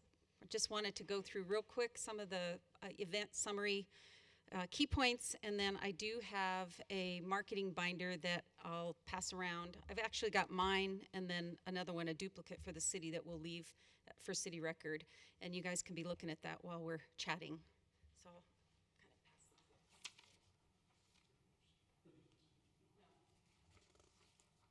These are actual examples in there. So the Zope Circus was very successful this year. I think we accomplished a lot of the goals we set out to reach. One of them being that the festival has really embraced it as their star attraction. And in doing so, we combined our marketing efforts, which was great. So we got a lot more bang for the buck as far as marketing. And I'll just go through real quick some of the ads that we did. We ran ads March through August in numerous publications. We were in the Westward Summer Guide, Your Hub, Andiamo, which is an Italian publication, City and Mountain Views, Neighborhood Gazette, Wheat Ridge Connections, Wheat Ridge Transcript, Money Mailer, and we had over probably close to 400 to 500,000 impressions, which is pretty good for the budget we had. We also did bus shelter ads in 5 locations in and around Wheat Ridge on busy streets. We thought that we heard a lot of good responses on those. And we did printed collateral of 200 posters, 5,000 brochures, 40,000 circus bucks. And those circus bucks were distributed all over the metro area, and over $18,000 in bucks were redeemed. We'll talk about that later, which is amazing promotion. The online presence was on the Wheat Ridge Carnation Festival website, Italian American Business Owners website, Italian American Heritage website, zopecolorado.com, coloradokids.com, and Westward did some newsletter things for us. Plus we'd had Facebook and numerous mommy bloggers. So we're trying to get better at social media, and I think we did a better job this year on that front. We increased attendance by about 5% over 2012. We had numerous returning people and groups. Lots of family members came back, brought more people. Community groups. We had a lot of senior centers this year, which was an interesting challenge with all the wheelchairs. But we got it done, and everybody was happy. We had and Joey can speak to the festival, but from what I'm told, the festival attendance was again over 25,000. That really helped us that first weekend. And the circus added nearly 4,500 more to the attendance. So we did, like I said, a little bit better than in 2012 as far as our ticket sales. And we provided a reasonably priced entertainment option for Wheat Ridge families, which was much appreciated based on all the blogging and emails we received and Facebook posts. We had over 750 Jeffco children attend school trips, and we had a lot more that wanted to do that, and that's something we'll probably work on in the next year, is to try and maybe find some sponsorship or grant money so that more Jeffco kids can do the field trip part of it, because we had a lot more schools that just budgets were cut and they just couldn't do it. We had lots of businesses gain exposure through the event, and we had a few new sponsors come on board and returning sponsors, so that was nice. We promoted the city of Wheat Ridge as an entertainment destination, which was proven by the numerous posts we had from people all over the metro area. We had people from Littleton, Commerce City. I had a group come down from Granby, which is crazy because they went to Winter Park after us, but I didn't tell them that. But so it was kind of interesting where they just came from all over. We did an exotic car showcase on both Sundays, which was well received, and it looked pretty. And we did make the Channel 9 News top 9 things to do in Colorado that weekend of August 23rd and 25th. I sent an email, I don't know if you guys got it, but that was pretty cool. I thought to be #1 on the list, Zope and Wheat Ridge, woohoo. So that was pretty cool. We were excited about that. And the event generated revenues to cover nearly 67% of the event expenses, which is also a good thing. And we had a good ticketing process this year, it was streamlined, and we were able to track through all 3 outlets, and so it was very effective for reconciling and actually knowing what exactly did we give away in discounts, what exactly did we sell in tickets, and that sort of thing. So that worked really well. We got a Square account, and we're all computerized now. It was kind of fun. People just sign right there on the iPad. It was kind of cool. We took credit cards right at the door, so it was great. Overall response was excellent, very positive. Our Facebook likes tripled, and the social media is still going. We're still getting posts constantly. And in the back of those books, you'll see a lot of the comments. We got some great, people wrote stories. It was crazy. So a couple of things I just wanted to make sure that I went over with you. As you can, obviously you've all gotten the budget, and you can see what our projected was and what our actual was. And I knew after the first weekend, when we had piles of circus bucks coming to the door, that it was a fabulous promotion, but it was gonna hurt our revenue because we were giving so many discounts. So I knew that was gonna, it was gonna be close. So what we did, and plus we didn't get as many schools because of the budget cuts in Jeffco as I anticipated as far as the school field trips. So having known some of these things up front, that some of the schools weren't coming on board and that sort of thing, we adjusted in some areas. And I found some in-kind sponsorship for printing, which was budget relieving, so that was really helpful because we had to do the printing. So we got some of the things to be budget relieving. And then we also adjusted by marketing with the festival and combining our marketing dollars so that we could save on the circus budget, because I had now their dollars to help do stuff. And if you look at all the ads, they're all kind of married now. So it all looks very similar, and that's kind of the whole purpose of starting to brand it as a partnership of a festival, as the main attraction of the festival. And then we also utilized a lot of volunteer labor this year. So we used very little city resources. I think it was like $550, and we had budgeted like $3,000, so that really helped the budget by using outside labor and volunteers that weren't as costly. And that's pretty much it. That's what happens with events. When you see the budget and the revenue going a certain direction, you adjust the expenses and you try to get to the bottom line that's anticipated, and we squeaked by, I'm happy to say. So we're very excited about that. We want to answer any questions you have, and Joey can talk to what the festival's response is on the event as far as the circus part of it, and I can answer any questions, and we're excited about 2014.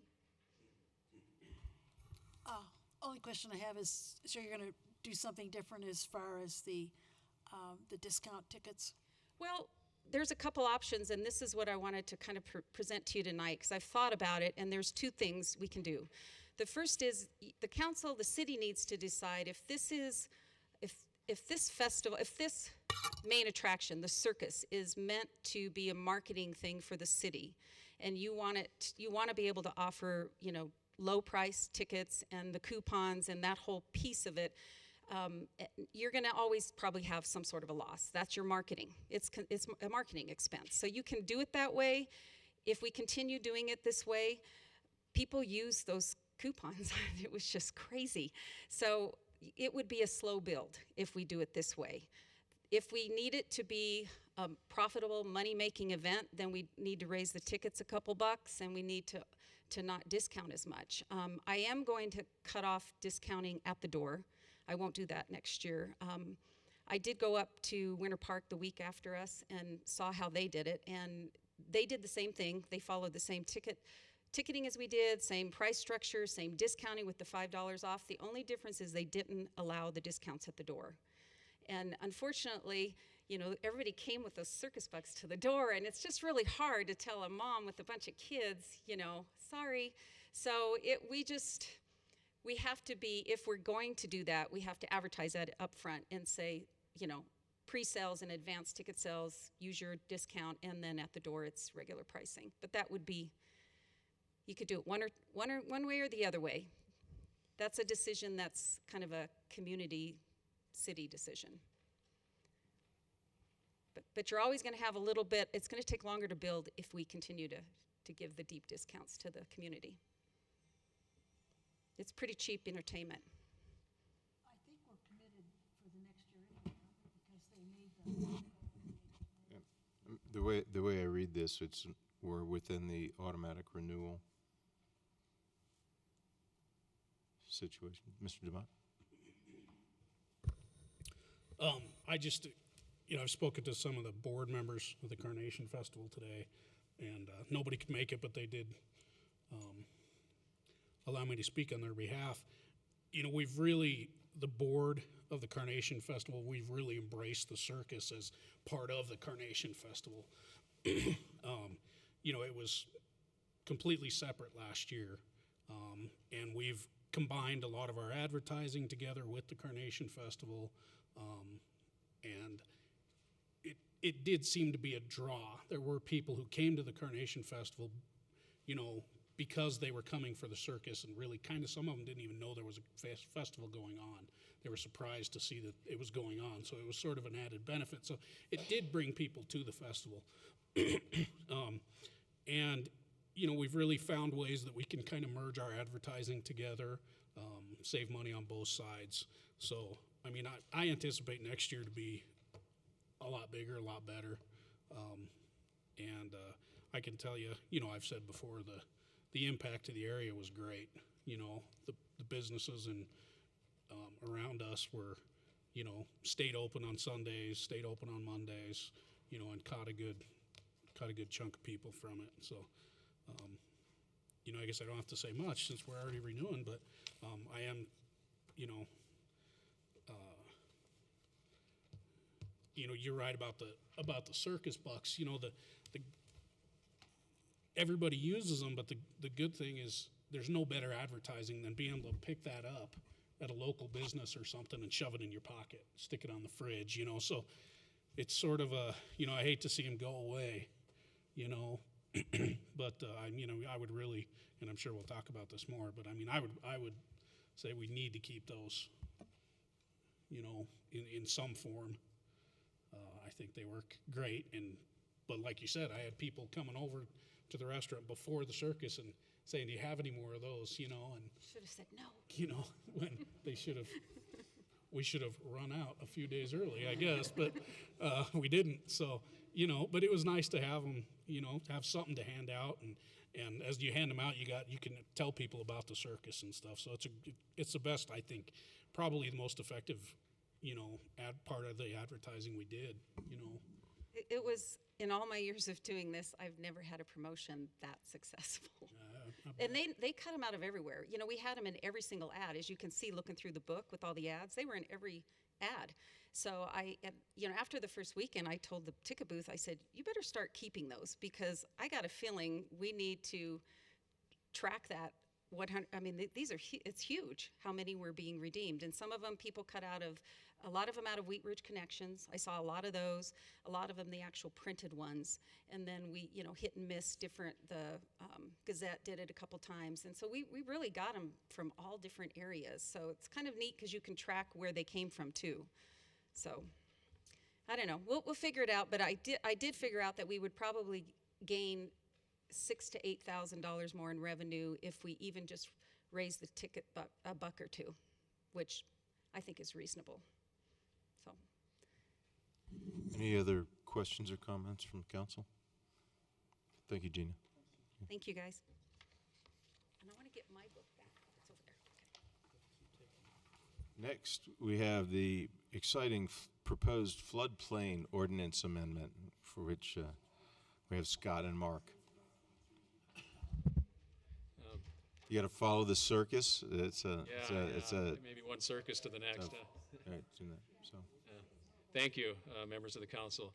We're here tonight just to give you an update on where we are with the floodplain ordinance amendments and adoption of the revised FEMA maps.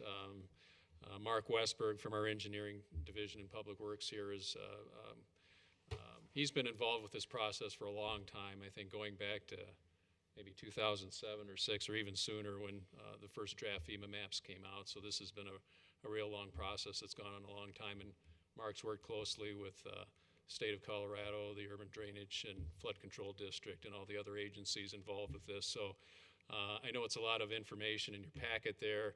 Mark's just going to do a brief PowerPoint and kind of hit on the highlights on that, and then when he's done, we can answer questions or engage in further discussion. So again, it's been a long process. We're getting closer to the end, And Mark is, as part of his presentation, will lay out a proposed schedule here, which involves a public information meeting coming up in October, another study session, and then ultimately formal council action in January if we stay on track here. So I'll turn it over to Mark. Thanks, Scott. Again, Mark Westberg, Project Supervisor in Public Works. I've got to figure out how to use the tray here. I talk really fast, so if I go too fast, seems like that'll be hard this time of night. Just let me know and I'll slow down and we can ask questions. I've got a thing at the end for questions, but certainly if something comes up in the middle, raise your hand and we can stop and do that. So there's nobody really in the audience to watch the screen, but that'll all work out just fine. We're just here to talk about the local floodplain stuff. We've got three reasons we got to amend our ordinance. The first one is the new state regulations. They adopted some regulations back in January of 11, and I'm not sure why this is forwarding like that. Mike's doing it. Okay, so we'll see if that works. Yeah, it wants me to be done quick. So they adopted some stuff back in 2011. We've got until 2014 to do it. We haven't just been sitting on our hands. We've been waiting for some other things to happen. One of which is the next thing, which is that FEMA finally, after years of waiting, has adopted the new floodplain maps. I've got to quit using whatever button I'm using here. We got the letter of determination on August 5th, and so on January 5th, those become active. We were waiting for those to get adopted so we could just come to you once and do a comprehensive update of the ordinance. And they're barely squeaking in for us to meet that January 14th date that we've got. The other thing that's happened is the Community Rating System Manual, which at the current form is 614 pages. If you can't sleep, I highly recommend it.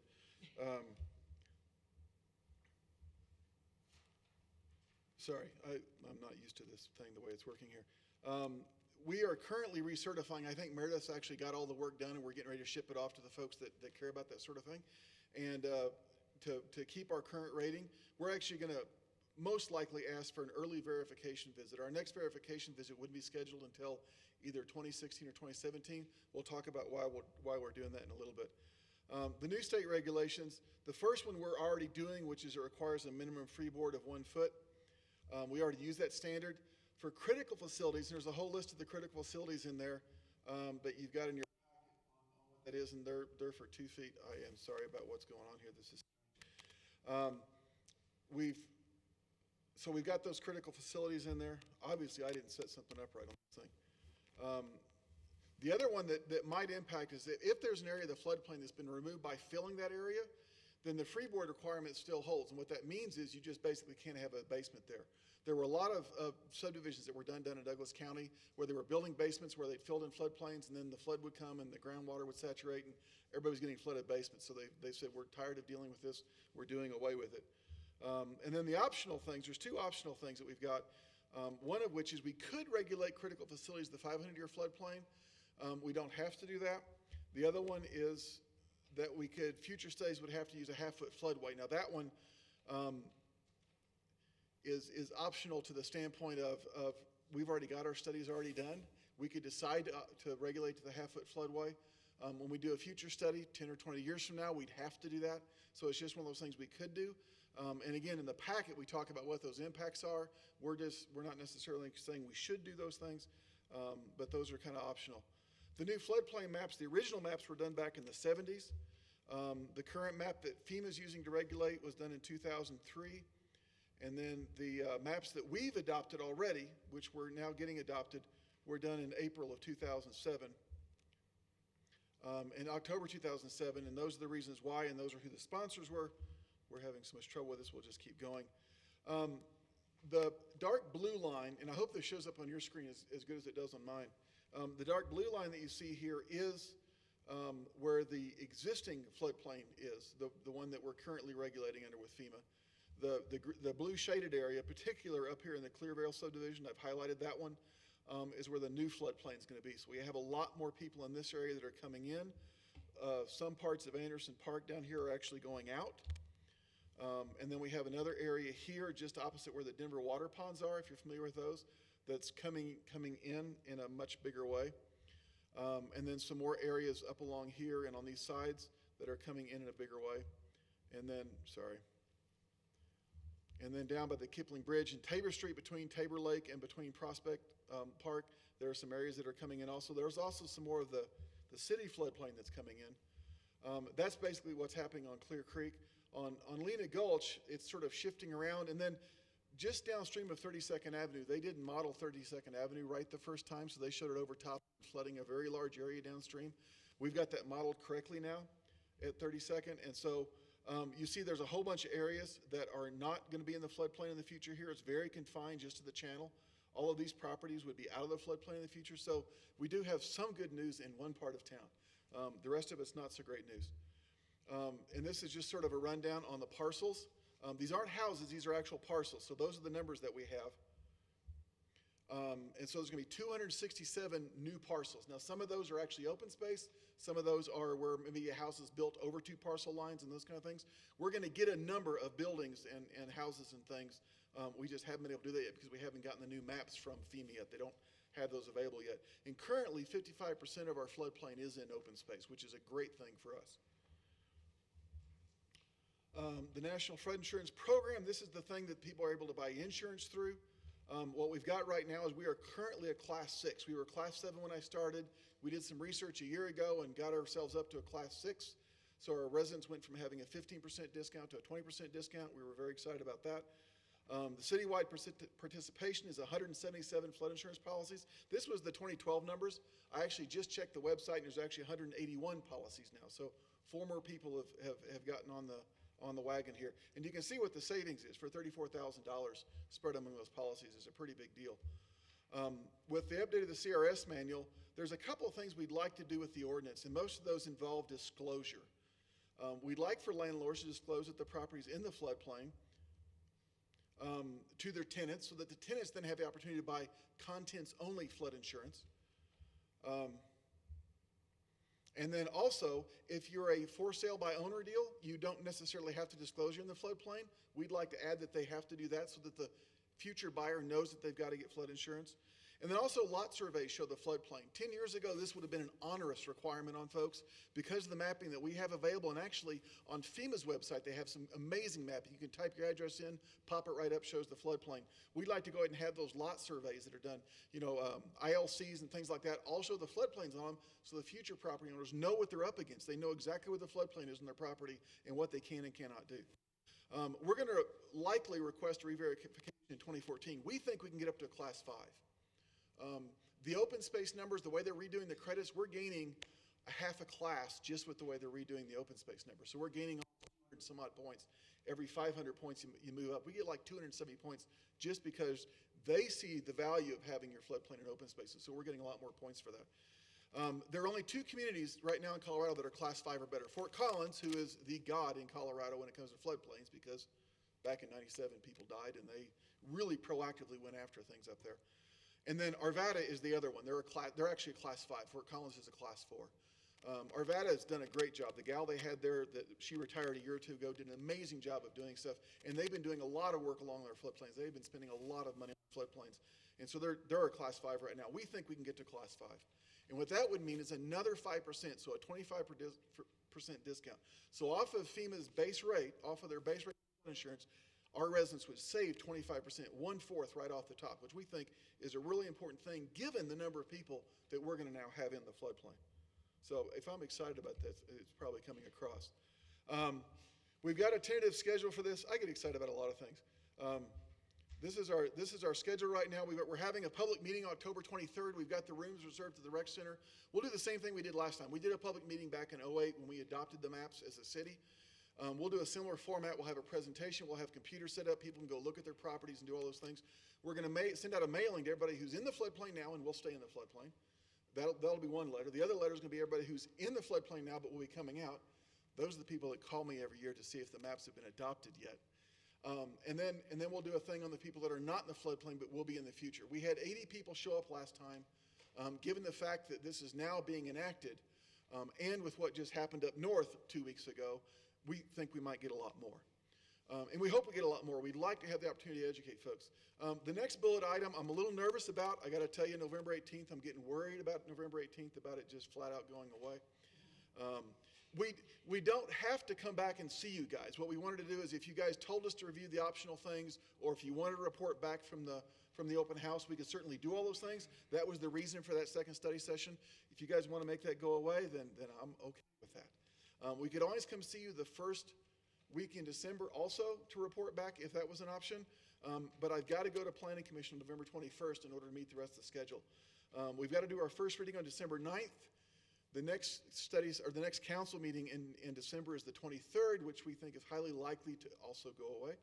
So we'd be going for the reading on January 13th, which is the day before we have to enact the state law. So I'm sort of up against things. If you guys don't want us to come back, we don't have to come back on the 18th. We could always report back to you when we go to first reading in December, or we could have a separate study session. The new maps, the effective date will be February 6th. So from that point onward, anybody who has a mortgage that's going to be in the floodplain has got to go get flood insurance. We'd be working on the CRS manual adoptions because that's going to be a big effort. I've read through the 614, I didn't read all 614 pages. I skipped the part about levees and I skipped the part about coastal flooding. They don't apply here. But I've read the rest of it. I think there's a real good chance that with a little bit of effort, some more public outreach, a few things that we do, I think we can get to class 5 and save our folks 25% on the flood insurance. So that's it, unless you have questions. Yes, ma'am. The two houses in red? The two houses in red. Yes, those are two houses that were identified in the Lena Gulch master study master plan that was done right after the floodplain maps were done. Whenever Urban Drainage does these things, they always do the floodplain map and then they do a master plan of what could happen to try to help things out. And so the two houses that are shown in red right by Lena Gulch, what we did with those is I said, you know, these are shown, let's just go drive by and see what happens. We drove by, one of the houses was for sale. So we immediately contacted the owner. We used Urban Drainage monies to buy half of they contributed 50% of the purchase price and some asbestos mitigation that had to be done. And then because all that was going on, the other house, and they came to the meeting, I said, you know, if you ever want to sell your house, please contact us. We might want to buy it. And lo and behold, a year or two later, he came to us and said, we want to sell our house. Would you guys want to buy it? And so we did. And so we bought those two houses. We demoed the houses. And the flood studies act like the houses aren't there when they do the mapping and stuff. So by demoing the houses, we didn't help things on the study. But from a practical matter, we removed a tennis court and two houses from the flow path of the water on Lena Gulch. And you saw what Lena did in our last little event that we had 2 weeks ago. No, I mean, that's what I was there. I was here when we did the purchase of two. That's what I thought, but I wasn't sure if that were two additional houses that now have been bumped into the need, or if those were the same. Those are the two that we removed, and we get points for removing those. Oh no, that's okay. That's why I want to make sure it wasn't two more we needed to buy. Okay. So those were the two we needed to do that eventual work. The eventual work is upwards of $1 million to $1.5 million to $2 million, somewhere in that range, depending on the things that we end up with out there. And so, you know, that's one of those things that if we ever get funding someday, that's a great place to use it. The other thing is we've identified right next to Clearvale from 44th down to the U.S. Truck Driving School. We've also identified a project there for about $2.5 million. We probably not just get all the new people out of the floodplain, but some of the people that are in there today would also be able to come out. But, you know, that involves some property acquisition, and again, it's a $2.5 million project. So both of those are big budget items that we just don't have budget for right now, but they're definitely on my radar if something ever happens that way. Other comments or questions? I hate to, but I am curious, how you change that rating? What do you do to change the area of the floodplain? Are we talking moving dirt or? Well, it's the CRS rating, the rating we have that gives us the discount. A lot of it's based on activities, like it's our regulations. It's like you've adopted a building code within the last 6 years. Right now, we're getting the point that's about to lapse because our building code we've got right now is the 2006. I know that the building division is going to come forward later this year to adopt the 2012s. And that gives us, you know, there's maybe 100, 150, 200 points available because of all the things we have. We have a very high rating for our building department with the work that they do. They've been audited or whatever, and we've got a very high rating, so we get a certain number of points for that. By just adopting the newer codes, we get a bunch of points for that. And honestly, the open space thing was amazing. We get almost 500 points now. It's going to be almost 800 in the future. Because you had more. Because of just the fact they've changed their thing to recognize that the more open space we have in floodplain, the less issues we have, period. And so they give us a lot of points because we've got a big chunk of our open space in floodplain. Okay. All right.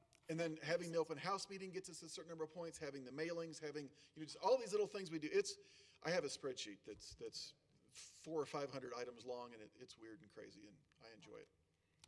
Thank you. So there's no physical changes, it's No. regulations and No, fitting in. and certainly if we do projects like the Clearvale project, like the project up on Lena Gulch at the end of Sims and Swadley, if we do those projects and we remove houses from floodplains, that also helps us out because we keep the same amount of, the open space thing is all about percentages.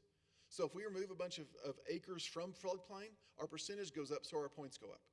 So there's some very direct results that we do with some of those things. And some of the houses, if we take them out of, they get flooded all the time too, they get flooded every once in a while, we still get points even though they're not out of the floodplain completely. So you almost need to hire a consultant for some of this. We've been muddling through, but we feel pretty good about where we are so far. Other comments or questions? That being said, I guess we are adjourned.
Earlier, please,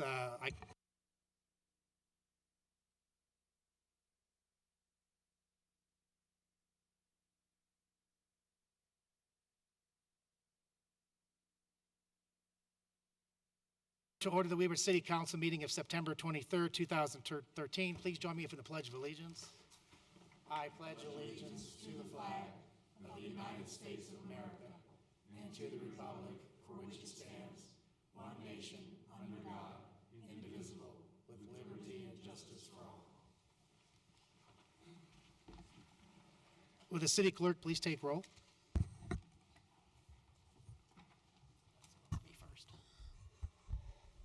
Joyce J. Here. Joseph DeMott. Here. Davis Reinhardt. Here. Tracy Langworthy. Here. Mike Stites. Here. George Pond. And council members Davis and Starker have excused themselves for this evening. They won't be here. Thank you. Is there a motion to approve the minutes of September 9th, 2013? So moved. Second. We have a motion to approve the minutes. It was seconded by Mr. DeMott. Discussion on the minutes. Please poll the council.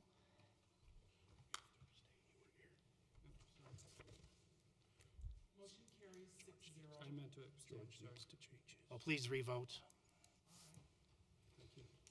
Sorry.